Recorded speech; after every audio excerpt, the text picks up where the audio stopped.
很时间没练习，所以现在我的中文非常不好。 That's today's guest. 我还可以说 He's speaking Mandarin. 一点点。 At least, I think so. And this is him talking about where he grew up. Yeah, so I grew up just outside of Riverton, Wyoming, which has about 10,000 people in it. And that 10,000 people makes it the biggest city for 100 miles in any direction. In 2017, Dallin Cooper left Wyoming, where occasionally people still eat cattle and lamb testicles, for a far-off land where they also eat a lot of weird things. I ate a scorpion. I ate fish eyes. I ate chicken feet. The cowboy from a small American town of 10,000 people found himself studying at a college in a small Chinese town of 12 million. And they were like, oh yeah, this is University Street. And I was like, this is where the university is. And they said, oh no, this street has 13 universities on it. We have a university in the state. I can tell my host family, your apartment complex has more people in it than my hometown. I've seen people ride horses through the drive-thru of McDonald's in Wyoming, so the insane amount of traffic and cars was one of many things that Dallin found jarring. There were a lot of accidents in China, but because there's so many cars, no one's ever going very fast, so they're rarely damaging. They're like all little fender benders. Those happen constantly. In a sea of unfamiliarity, Wyoming's native son found something that reminded him of home, in the form of a Shetland pony and a pen. I grew up with Shetland ponies, and my dad still drives them. All was good until he read an English translation of a sign next to the pony's pen. And it said that the male Shetland pony carries its offspring in pregnancy for a period of 1.5 years or something like that. In case you're wondering, that's seahorses. Male seahorses carry the baby. One thing that happened to Dallin in China was what happens to everyone from Wyoming whenever we leave the homeland. They ask where you're from, and I'd say Wyoming. And what they would always come back and say, oh, Miami. Nobody knows where Wyoming is. No, Wyoming. Dallin found himself having to use the reference point that we all do when the rest of the country doesn't know where America's 9th biggest state is. So then the follow-up is always, do you know Yellowstone? And they always knew Yellowstone. Works every time. It is, I mean, that's one of the dreams. People from Southern California say how close they live to Los Angeles. People from Pennsylvania say how close they are to Philly. And we, the people of Wyoming, say how close we live to a geyser and a bunch of trees. To go to America and see Yellowstone. That's a bucket list type item. And this is where it gets interesting. Whenever Yellowstone was brought up, it reminded this American from Yellowstone, or at least close to it, how tourists from China were thought of in Yellowstone. I grew up always hearing people complain about Chinese tourists because I lived so near Yellowstone. And people complained about all the tourists, but they especially complained about Chinese tourists because they ruined bathrooms. Around Jackson and Yellowstone, you'll see signs on every bathroom in multiple different languages showing you how to use a toilet. So is this true? Or is it just some kind of racist stereotype? I'm asking the audience to be patient with us here for a second, but I've included links to different articles from Jackson, Wyoming, and Billings, Montana, citing that about 12 of the 42 toilets in Grand Teton National Park were found to be broken after the 2015 tourist season. And I don't mean clogged or backed up. So sometimes, like, just straight up, this toilet is broken in half. And these articles really did say that the damages were caused by visitors from Asia. Dallin shares something he had heard that gets even grosser. But more commonly, just used toilet paper scattered all over the bathroom. So how is it that some, not all, visitors from Asia who are experienced and educated and affluent enough to make a trip to Yellowstone, who obviously know about indoor plumbing, are being accused of this? If you're a minimum wage worker cleaning bathrooms, this is not worth it. This isn't what I signed up for. On this episode of That Doesn't Happen Every Day, in which we interview everyday people about things that don't normally happen every day, we followed Dallin on his trip to China and explored the weird divide between the East and the West, and see if there is any truth behind these accusations of trashed bathrooms. I was on my way to a bus I was almost late to catch, and I ran past and got just a really shaky photo of a storefront that I believe was selling clothing that said, "God save the streaking." There are whole websites, some of which I've included in the description, dedicated to failed translations from all over the world, but some of the funniest ones come from China. The yak, otherwise known as the boat of the plateau. I don't think anybody's saying that. And then up on one of the towers, there's a lightning bolt with an X through it, like a warning sign that says, "Warning, air termination." At a tourist spot called Sun Bear Island, its signage should let you know that you were at Stupid bear paradise, which I know is not what they were going for. With all of the help that technology should give us to translate things correctly, why do things get so messed up? Part of it might be because English and Chinese are so different and are spoken by very different cultures. Chinese is a very poetic language, and it doesn't translate necessarily most of the time. So there was like a sign telling you to keep off the grass, and the translation was something like, be gentle with the fragile blades, how cruel it is to trample them. And I was like, shoot, okay, guys. The weird contrasts between East and West, as well as what happened in those bathrooms in Wyoming, go beyond translations, down to things we learned from our respective cultures since we were little. Man, the first time I walked into a Chinese bathroom, I was really hoping that I could get some step-by-step instructions in English and perhaps a diagram or two. So what was so weird about Chinese bathrooms that Dallin wanted an instruction book? I think, like, if you just sink a toilet bowl into the ground, you stand on the two little foot pads and pull your pants down and squat real low. I think the only other weirder toilet system that an American would run into would be having to use whatever astronauts use when they're in space. They had toilets like this in the train stations when I lived in Italy, and because of the posture you assumed when using one, we called them virtual skiers. The articles I mentioned before confirm that many tourists from Asia were standing on the toilet seats and attempting to use them like the toilets back home. In fact, they often found shoe prints on the broken toilet seats. Apparently, standing on a Western toilet is a great way to break it because that's not how they're designed. I mean, I used plenty of Chinese toilets, but I never got good at it. And it's a serious thigh workout. If you think it's weird to stand on a toilet, here's Dallin. One of the things that I think is so interesting is that from their perspective, we are just downright barbarians because we touch toilets. Right? Chinese toilets are set up so your skin never comes in contact with anything bathroomy. You flush it with a pedal with your foot, and you never touch a toilet. And that's why so many people in China try to stand on Western toilets. I think this is fair enough. Everybody hates to use a public restroom, especially for anything that requires a real commitment. You would think that with all of the technology we have and opportunities for communication, there wouldn't be a toilet gap, and that the Chinese would know how we take care of our business here. But after talking with Dallin, a lot of what happened to those toilets now makes sense. In China, you can't go to Google, you can't go to Facebook. Like, those websites are blocked hard. So their view of America is based solely on what the government wants their view of America to be. He talks a little bit about what happens to American movies before they're shown in China.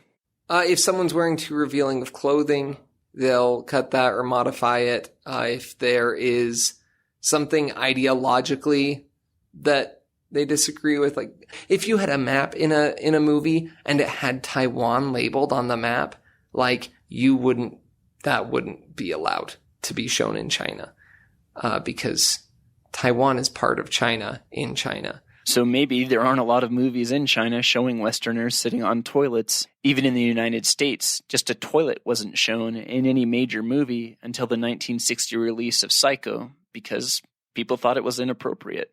Regardless of how many toilet scenes people in China might have seen, just because you know some people do certain things a certain way, it doesn't mean you're about to adopt it, especially if you think that thing is disgusting or could even give you a disease. The question remains, though, wouldn't you just flush the toilet paper instead of putting it on the ground? You aren't supposed to flush toilet paper. Their sewage system isn't lined up for it. So you just throw it in a little basket by the toilet, which I really struggled to come to terms with. These Americans don't have a toilet paper basket, and I don't want to blow up their sewage system.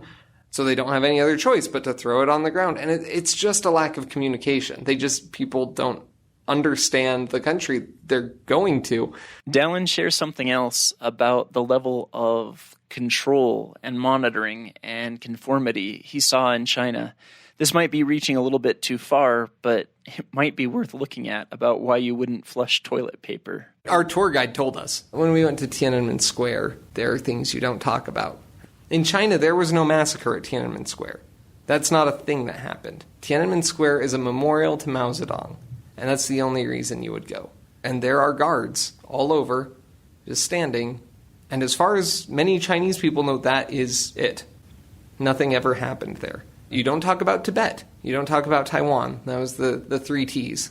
I freely admit that maybe I'm looking at this too hard or reading too much into this, but what Dallin is saying is true, and it does make you think about how when there's an incredibly high level of governmental control, it might have an impact on the decisions you make, even in a very private place, especially when that desire not to get in trouble or hurt other members of the group is coupled with cultural teachings that you received since you were a little kid about what you should do with toilet paper.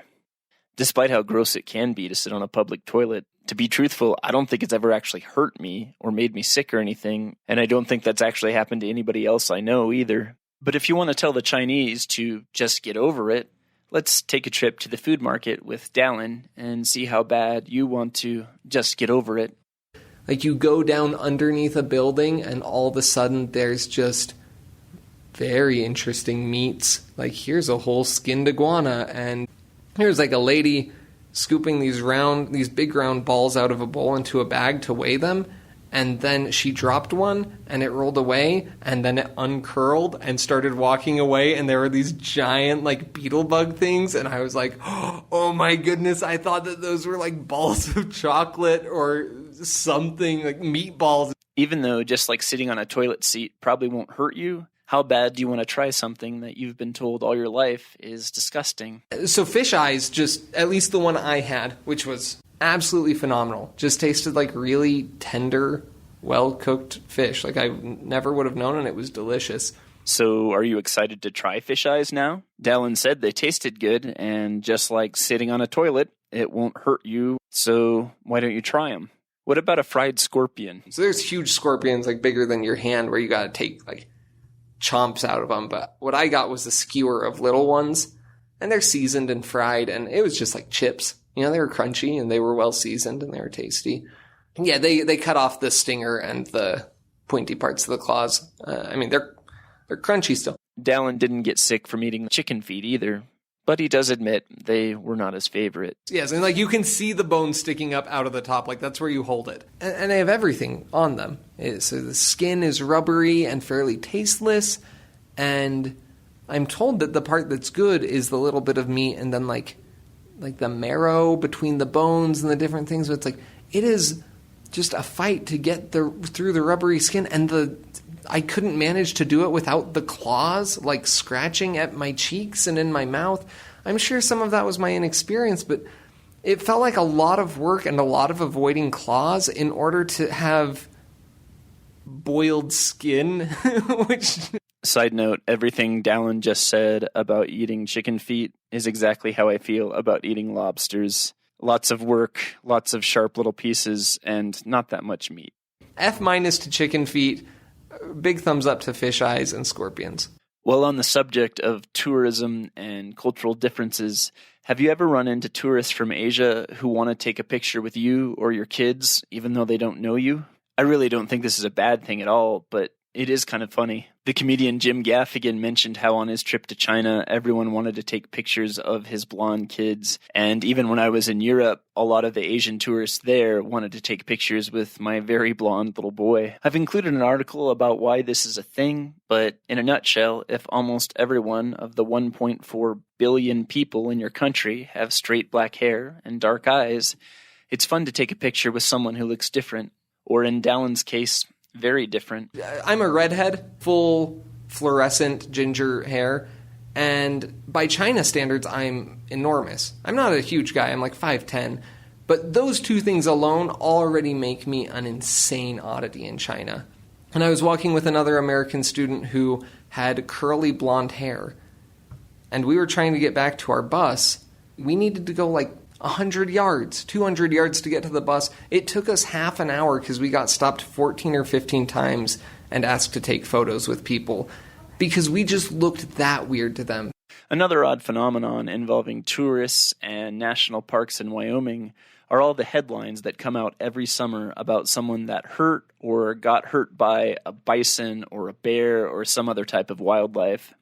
To be fair, most of these encounters seem to involve other Americans, not Asians. But if you do hear about a tourist this summer from Asia getting gored by a buffalo, Dallin wanted to share something about his own experiences with wildlife in China.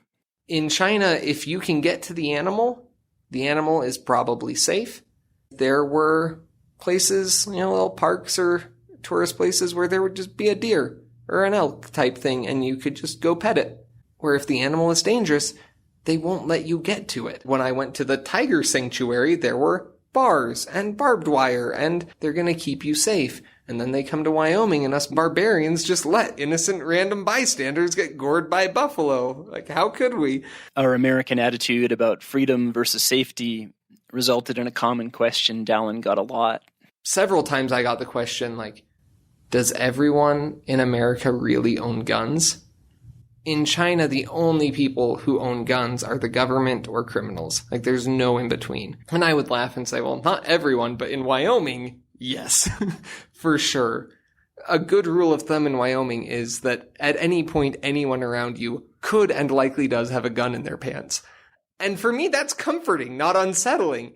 But that's so foreign to what they know and have been shown and told about guns their whole life. A lot of news coming from America that China does get is about violence. So anytime there's a shooting or a violent crime involving guns, that flows through to China A-okay, because it helps the citizens feel like it's good that we don't own guns because look at all the people dying all the time. With all of this talk of tourism and the great outdoors, I asked Dallin if he ever went camping in any of China's forests or national parks. Yeah, so the one place I went, I think, was more of I rented a primitive cabin. My bed was literal concrete. And that was the honorable bed. That was like, you're the honored guest, so you get to stay in this traditional bed. Beds are weird in China. Beds are very, very hard in China. I'm a little surprised that Dallin even bothered to go camping, because if I was always sleeping on a hard surface and having to squat to go to the bathroom, I'd feel like I was already camping every day, and there's no reason to go out there and try harder. And what they would do in the old buildings is they would have these concrete beds and there's cavities underneath them where you can light fires. And the fires heat up the concrete that you're sleeping on to keep you warm. I asked Dallin what it was like for people who live out in the less populated parts of China, if there are any. Did he find rural folks with bucking horse stickers on the back of their pickup trucks like we have here? There are different classes of citizen, like that have different citizen cards. And it's like, if you are a rural Chinese person and are able to get into a university and get some kind of establishment in urban China, that's a huge deal. Despite this apparent prejudice against rural people in their own country, the Chinese seem to really like something from the rural parts of America. Cowboys. We got compliments and we're like, oh, the American cowboy is such a cool tradition, such a cool everything. We had an international festival at the university while we were there. Our kind of big performance is we did a swing dance to Take Me Home Country Roads. We had just cheap plastic white cowboy hats. I mean, just the cheapest, like $1 cowboy hats and American flag bandanas. I was like, guys, this is not what a cowboy is. But the audience was having a blast and they were singing to Take Me Home Country Roads. Even if they didn't speak English, they still knew Take Me Home Country Roads. It's funny that people who don't like guns, who value collectivism more than independence, dug so much on cowboys dancing to a song which incidentally is about West Virginia, not a classic cowboy state. I asked Dallin what the deal was. The idea of the American cowboy is so much bigger and means so much more than a guy who rides a horse. No individual human, or very few individual humans, are going to live up to the myth of the American cowboy because it's this ideal about a code. And I think that we have that myth, that legend, that sense of wonder for someone else's legend or myth because we're too aware of the flaws of our own. I think he's right that many Americans do love cowboys, but a lot of us who have a closeness with the culture have seen how hard the work really is and how low the pay can be. My own grandfather lived life with frostbitten ears from working cattle out in Wyoming winters, and a guy I knew on the University of Wyoming's rodeo team was covered in scars on his chest and back, and he was only 18.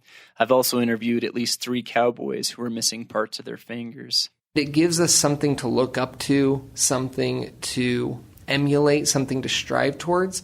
And I think it calls to a part of us that just wants to aspire towards something greater. Dallin shared something else about what happened at the cultural festival as people united under what they thought was cowboy music and cowboy clothing. And by the end, we had 9 or 10 different countries dancing with us, including an old Chinese farmer who was like in his 60s. And it was super cool because we ended up being really good friends with these people from Pakistan. And it was the same week that America drone striked Pakistan. Our governments were not and continue to not be friends as a whole, but it didn't matter. It's like we don't control our governments. We're just people here. And it was a really cool experience. I saw a bumper sticker one time that said $10 million and a cowboy hat doesn't make you a local. I guess it's a form of protest, not just against all of the rich newcomers to Wyoming, but also against the co-opting of a very difficult way of life by people who don't really know anything about it. However, when Dallin told me the story about how a love of cowboys, or at least what they represent to people, brought people from very different places together to have a good time, I really doubt even the greatest of cowboys would be offended.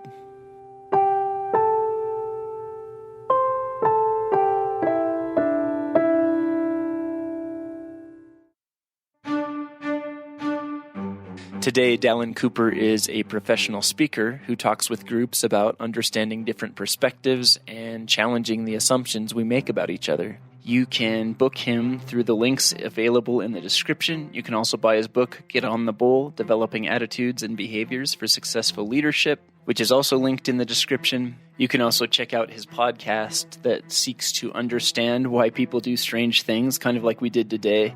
It is called They Might Not Be Crazy, also linked in the description. If you'd like to hear more episodes of this show, go online and search for That Doesn't Happen Every Day. Every day is 2 words in this case, podcast, and you can listen to every show I've ever done for free. Please keep listening. I hope to have another program to you in about 2 weeks. Thanks.